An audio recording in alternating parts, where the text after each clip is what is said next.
several other places. But I still like to come back home, and I'll continue to feel that way as long as I live. Look, right here from Independence, Missouri, we have a legacy that is worth celebrating worldwide. What you have to get your head around with Harry Truman is that he is the embodiment of on-the-job training.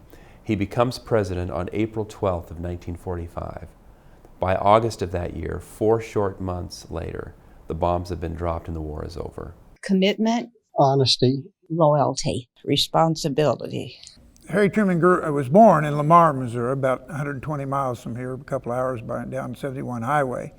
And Harry Truman's dad was a farmer, had the farm culture, traded and bought cattle and mules and horses and that kind of thing. And they just felt that there was more opportunity here closer to a bigger city. The thing is, Truman was a different kind of man. I mean, he was not college educated. He was a farmer from Missouri. I mean, he was about as ordinary a citizen as you can get. Harry Truman was always very aware of history. He was very aware of his place in history. He read and read. He never went to college, but he read. He was a self-taught person. I think he really realized that the job of a leader, of a political leader, was to benefit the citizens of the community. His understanding of politics was sort of incubated in a very local way.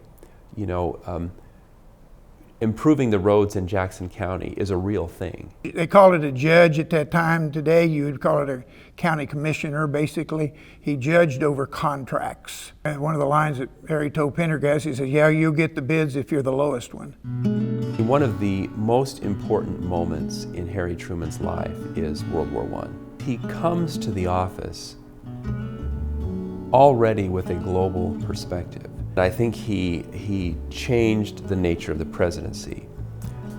He changed the way the executive branch works. He changed the relationship with the legislative branch. He literally changed the map of the world. And then 12:01 p.m., after Dwight Eisenhower has taken the oath of office, he's former President Harry Truman, citizen Harry Truman. And all the way home, all the way along the railroad main line, people were there cheering for Harry Truman. Some calling him a Mr. President, some just calling him Harry. Well, it's good to be back home in what I call the center of the world, Independence, Missouri. When he came back to Independence after his presidency, I think he did not want to be exalted as the most powerful man in the world, but he himself indicated that he was just anybody again. Thank you very much, Mr. Mayor. I can't tell you how very much Mrs. Truman and I appreciate this reception. It is magnificent. He was a very approachable, friendly man. And then, of course, the town became much more alive when the president moved back here and would walk to the square and say hello and talk to anybody that came up to see him. You cannot tell the story of Harry Truman and not have it rooted in independence. My mother worked as a bookkeeper off and on at a furniture store called Tucker's Furniture. When the Trumans came in to buy a TV, of course, they showed them the premium models at that time, and colored TV and so forth. And either Margaret or Mrs. Truman said, "Oh no, we don't want that. We just want a plain, inexpensive black and white TV." The core, the center being of Harry Truman never really changed. The jobs, the titles changed, but the core person of who Harry Truman was, I don't think ever changed. I think one of the really interesting things Independence has going for it right now is the opportunity to capitalize on this legacy that Harry Truman left us.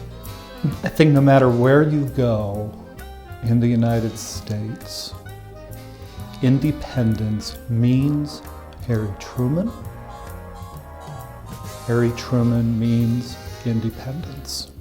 He never forgot who he was, where he came from, or where he came back to. I mean, we owe the American century to so much of the profile that Harry Truman was able to carve out. And that's not a bad accomplishment for a kid from Independence.